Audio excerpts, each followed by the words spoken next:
બાંગ્લાદેશમાં સર્જાયેલી અરાજક પરિસ્થિતિ અને હિન્દુ સમુદાયના દીપુ ચંદ્રદાસની નિર્મમ હત્યાના વિરોધમાં દેશભરમાં ઘેરા પ્રત્યાઘાત જોવા મળી રહ્યા છે। આ ઘટનાને લઈને સુરત શહેરમાં પણ લોકોમાં ભારે રોષ જોવા મળ્યો છે।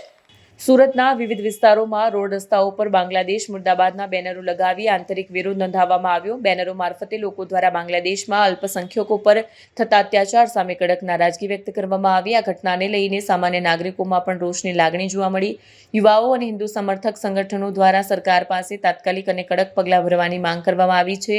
હિન્દુ સમુદાયના દીપુ ચંદ્રદાસની હત્યાને લઈ લોકરોષ સતત વધી રહ્યો છે। સરકાર આ મામલે ક્વિક એક્શન લે તેવી માંગ કરવામાં આવી છે। વિપુલ મિશ્રા। વિપુલભાઈ, બેનર લગાવ્યા છે બાંગ્લાદેશ મુર્દાબાદના, શા માટે લગાવ્યા છે, શું વિરોધ છે?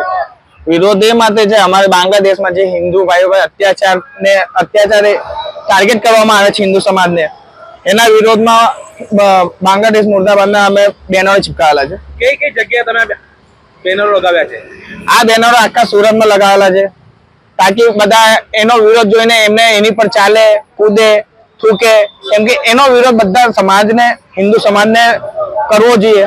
સરકારે શું એક્શન લેવા જોઈએ? સરકારે જે આમની સાથે જેવું વર્તન કરવા આવે એમની સાથે બી એવું વર્તન કરવામાં આવવું જોઈએ।